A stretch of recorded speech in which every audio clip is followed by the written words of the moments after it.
Airbrush, pencil কিংবা তেল রং, যার তুলির আঁচড় একের পর এক জানান দেয় সময়ের অব্যক্ত ভাবনা আর গল্পগাথা। পেইন্টিং, গ্রাফিক শিল্প ও যন্ত্রসঙ্গীত চর্চায় সঙ্গীত সৃজনশীলতার অবারিত উৎস শ্রীহট্টের অনন্য সাধক শিল্পী হ্যারল্ড রশিদ চৌধুরী। চিত্রকলা ও সঙ্গীত দুই ধারার সৃজনশীলতায় তিনি হয়ে উঠেছেন সাংস্কৃতিক পরিমণ্ডলের এক স্বতন্ত্র ব্যক্তিত্ব। 70-এ পা রাখা এই গুণীজনে জন্মোৎসবে ছুটে যান বিদগ্ধজনেরা। 3 দিন ব্যাপী চলে চিত্র প্রদর্শনী, শিল্প আড্ডা ও স্মৃতিচারণ পর্ব।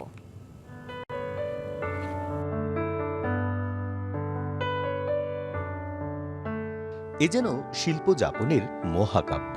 নিভৃত চারি সাব্যসাচী হ্যারল্ড রশিদ, যার শৈলীর সাথে ভাবুক মন খুঁজে পায় স্পেনের সুররিয়ালিস্ট সালভাদর দালি কিংবা ইংরেজ শিল্পী রজার ডিনের কল্পনাপ্রবণ চিত্রশৈলীর অন্তমিল। হ্যারল্ড এমন একটি পরিবারে বেড়ে উঠেছেন যেখানে রবীন্দ্রনাথ ঠাকুর, কাজী নজরুল ইসলাম সহ খ্যাতিমান বাঙালি সাহিত্য ও সঙ্গীত ব্যক্তিত্বের পদচিহ্ন আঁকা। সঙ্গীত, সাহিত্য ও শিল্প চর্চা ছিল দৈনন্দিন চর্চায়।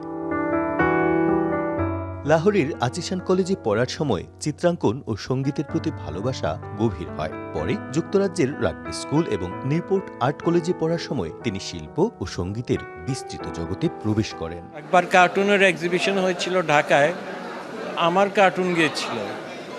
একমাত্র সিলেটি ভাষায় কার্টুন, বাকি সব বাংলা ভাষায়। আর এতটা কাজ একসঙ্গে তো দেখি নাই, আজকে দেখলাম। আজকে দেখে মনে হলো কি করেছি। একজন সুপরিচিত শিল্পী ও গিটার বাদক, 90 দশকের শুরুতে প্রথম দিককার বাঙালি হিসেবে লোকসঙ্গীতকে পাশ্চাত্য রকের সঙ্গে মিশ্রিত করেছিলেন হ্যারল্ড। আমাকে যারা চিনে সবাই জানে আমি গান করি, ছবি দিয়ে আঁকি কেউ জানে না। সোশ্যাল কার্টুন করতাম, পলিটিক্যাল করতাম।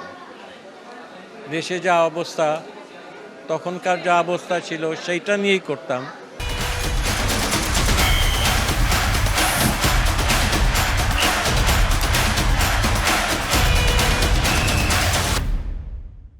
আমাদের এক একজন শিক্ষক আমাদের এক একটা পিলার, আমাদের বিল্ডিংয়ের পিলারের মতোই দেখি। এবং আমি যদি এই পিলারটা উইক করে ফেলি বা সংরক্ষণ না করি, তাহলে ওই পিলার অন্য কেউ করবে না, ঘরটা ভেঙে যাবে। শিল্পচর্চার পাশাপাশি তিনি ঢাকা সহ বিভিন্ন শিক্ষা প্রতিষ্ঠানের পরিচালক হিসেবে দায়িত্ব পালন করেছেন।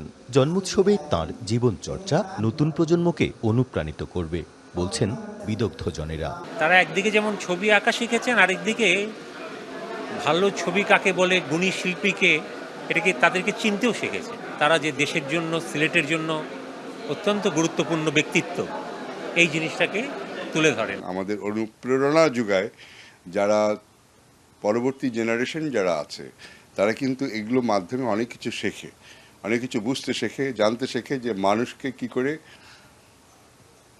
এই গুণাবলীগুলোকে কি করে সম্মান করতে হয়। শিল্পী হ্যারল্ড রশিদের সৃজনশীলতার আলোকছটা আলোকিত মানুষ গড়তে ছড়িয়ে পড়ুক যুগের পর যুগ, এমন প্রত্যাশা সবার। শিল্পী হ্যারল্ড রশিদ শিল্প, সাহিত্য, সংস্কৃতি এবং ইতিহাসকে লালন করেছেন এবং তা ছড়িয়ে দিয়েছেন সমগ্র জীবন ধরে। এই 70-এ এসেও নতুন এবং পুরাতন প্রজন্মের মধ্যে একজন সেতুবন্ধন হিসেবে কাজ করছেন তিনি। তার এই শিল্প চর্চা চিরজাগরুক থাকুন, এমন প্রত্যাশা সকলের। প্রত্যুষ তালুকদার, ডিবিসি নিউজ, সিলেট।